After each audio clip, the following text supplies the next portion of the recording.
Hello friends, so today we're going to discuss the problem D from the latest Codeforces RAF round 1, problem name bouncing boomerangs. So as you can see in this problem statement, I'll tell you in short terms what it states that one condition is that where every row and every column has at most two targets. So as you can see there is some target and you started throwing boomerangs from these points as you can see. If I throw some boomerang and if there is some obstacle at this point, the boomerang will turn 90 degree towards its right. As you can see, it will go to this point and then again it hit this point and then it turns right and it will come down to this point. Same as you can see, if it goes to this, it will hit this and come out. So as you can see, for every position, you know that if I throw a boomerang, how many times it will touch the number of targets such that it will come out of the boundary. What I mean by this is, as you can see, if I throw a boomerang from this point, it will touch two targets and then it will like come out of this grid. From this it will touch no target. From this it will touch three targets. From this it will again touch no target. From this it will touch one target and then go out. From this it will touch one target and go out. So as you can see, for this you can easily write down its configuration. But let's assume that you are given the configuration instead. You are given that from the first, like if you throw a boomerang, it will hit two targets, then 0, 3, 2, like 0, 1, 1. So you have to find a valid grid in which there are some targets. So you have to return out the coordinates of the targets at which the target should be placed such that this configuration is followed. If the following configuration is not valid, then you have to output -1, else you have to output the valid configuration. So for this problem, you have to write down or like try out some test cases, then only it will become more clear. So I'll draw out some test cases and then it will become, it's just very intuitive if you understand or draw out some test cases. Sorry.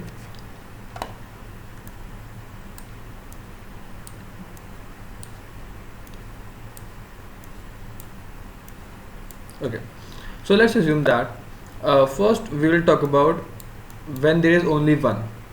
So when there is like some position in which only one is given, it means that this boomerang will hit only one point or one target. So it means that whenever it reaches one target, it will go to its right and then there should not be any other target on this particular row. Because see, if there is only one point, if there is another more target here, then it will definitely hit that target and like go out or like it will turn. But it is one, that means that there should be only one target. Cool. So there is one logic. Now if there is some point at which there is two, then it definitely means that there is some target, then it will hit some other target on the same row and then it will come down. I hope you get the point. And also because every row should have at most or like maximum two targets, then this row is having two targets, it doesn't have any more targets.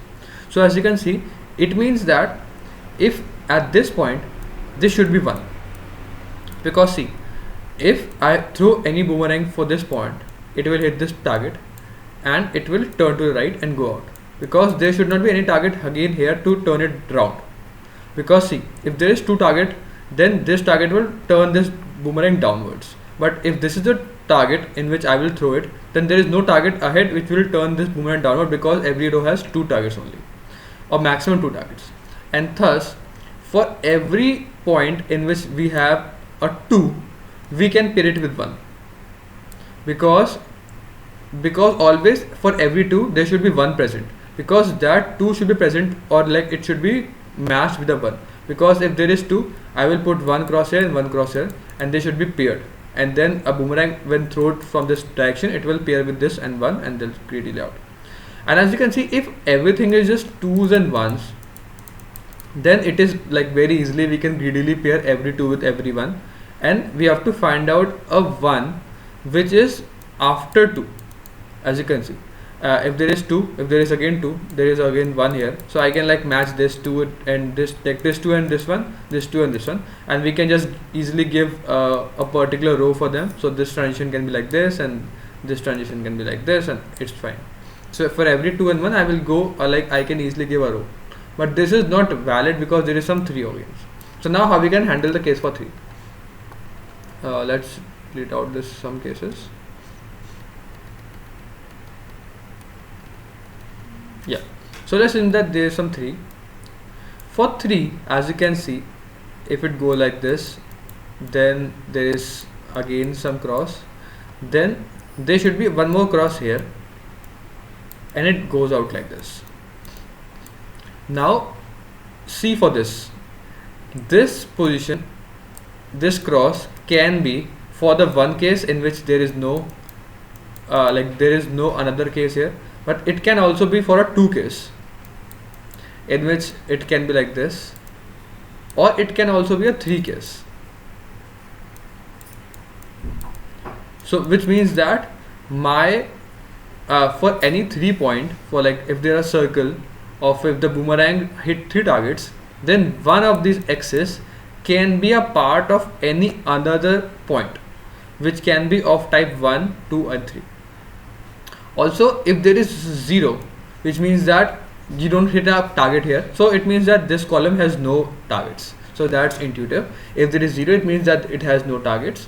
And for 1 I have told you, for 2 I have also told you, for 3, for 2 I have to pair it with 1, which is on the right side of it, and for 3 I will also pair it with, I can either pair it with 3 itself or 2 itself or 1 itself, because see, I can pair this 3 with 2 or with 1 or with 3 itself.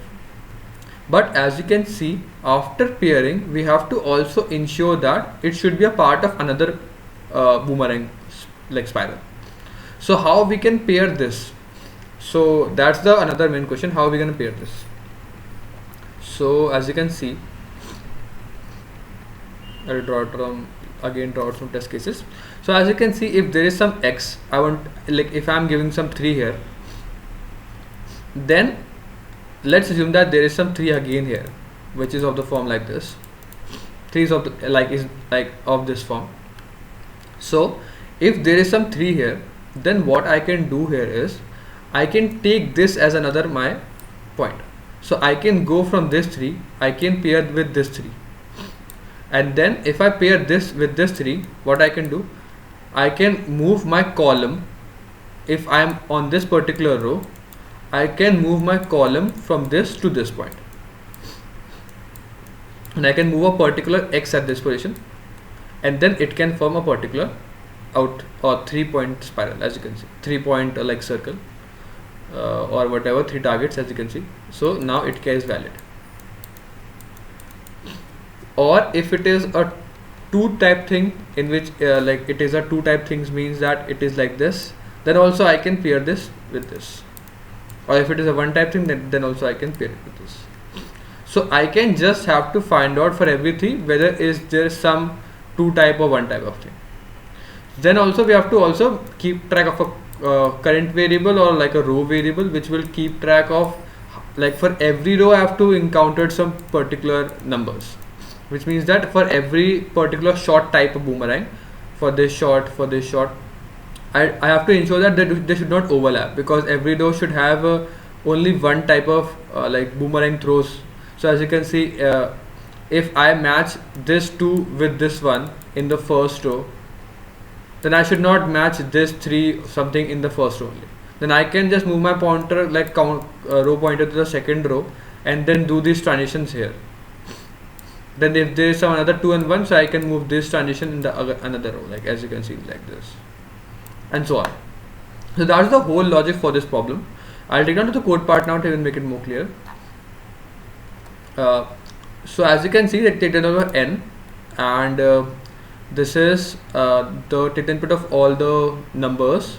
So as you can see, because in the problem statement you are given this like array of this array is like what is the target values, like how many target a boomerang will hit if it is thrown from the like the first index, second index, third index. So store them in A of I, and then make vectors for answer, because I have to store out at which position I have to print or place the target. So this will store the target positions. This is for 1s, 2s and 3s. It stores at which index I have seen 1, 2 and 3. and this is 2 match, 3 match and column. So it will store what is the match for the current 2. If I have seen any 2, then for this 2 I can match it with 1, but where is this 1? So I will store here. For a particular 3 I have to match it with 3, 2 or 1. So what is the 1? I will match it. So I will store the index of this, and I can do the lookup very fast. So we will move from right to left. As you can see, I will move from right to left, and whenever I see a 1, I will store them in some array, the index of these ones, the ith index of these ones. As you can see, if I anytime I see 1, then I just store the index of these in ones array. If I see 2, then I have to check that I can like match or pair this 2 with the 1 on the right side of it. And because I move from right to left, I should ensure that if ones dot size, the size of the array is equal to 0, there is no 1 on the right of 2, then the answer is -1, because I cannot pair this 2 with anyone, but I have to pair. So if there I can pair, what I will do, I will match this 2. What is the match for this 2? For the ith index of 2, I will match it ones dot back. The last index of 1 I have seen, I will match it with it, and I will pop out from the like this vector, and I will push down again this index of 2, which means I am just storing out at which index I am seeing 2s and 1s. And same I'll do for 3. And if I see a 3, what I'll do, I can match it with 3, 2, 1, anything I want. So I will check first with 2, like 3. So if the size of 3 is greater than 0, then I will match it with 3. If the size of the 2's vector is greater than 0, I will match it with 2. Else if the size of 1 vector is greater than 0, I will match it with 1. Else I cannot match with anything, then the answer is -1. Okay, now how are we gonna make the target positions? So first we're gonna start with row equal to 1, because I have to every like transition or everything is carried out in every row, different rows. That's why I start from row equal to 1. Then move from left to right. Then what we're gonna see, if of e of I, means the ith value which we are given to us, the ith value, if it is 0, then don't have to put any obstacle or target at this position, so we just continue. That's what I told you, because if there is no target, then we don't have to place any targets if ai is equal to 0. So if ai is equal to 0, then we just continue, and if column of I equal to 1, which means that I have filled this column earlier. If I filled this column earlier, we don't have to do anything. I'll tell you how we have filled this earlier. Then what we're going to do, we're going to start with current equal to I, which means that okay, my current column on which we are is I, and then we do this while loop. So what we're doing in this while loop is, let's assume that we haven't traveled this column, and if we haven't traveled this column, the column value is equal to 0 initially. If we have traveled this column, it will turn out to be 1. Okay, so let's assume that my column value is equal to 1, and if it is not traveled, so first we're gonna make it this traveled. So as you can see, it's like a visited array, and after making it traveled, I will check that okay, if a of I, or will like a of current value on which we are, current means on the current column which we are, if the current value is equal to 1, then what we'll do, I'll tell you. So if we are moving from left to right, if I see that my current I is equal to 1, which means that okay, it is like in this case that I will just go up, hit a target and go out. There should not be any target in this particular row. So how we can ensure that? For every row I'll do every new transition. So that's why I will put a target at row, which is the row I have, and the current column I have. Then I will make this current column on which you are make equal to 0. That's why we can go out of this loop. And then I will make my row plus plus, which means that I have put some target on this particular row. Now let's go to the next row. Else if my a dot current, or like a current, which is the current row, or like current column I am on, it is equal to 2, which means that if this is equal to 2, then I can do 2 transitions like this. So how we can add these positions? What we gonna do, we will add answer dot pushback. We will put a particular target at the row and column, which means I will put particular target at this position, and then because I am on this current column, I will go, or I will take my current column to this position. I'm actually shifting my current column to this position. Why I'm doing this? Because see, now it's like a question in which I am on this column. What will I do? And that's the whole logic for this problem. I will shift my current column into this position, and if I shift my current column at this position, I will check that okay, for this current column what is my value? It is equal to 1.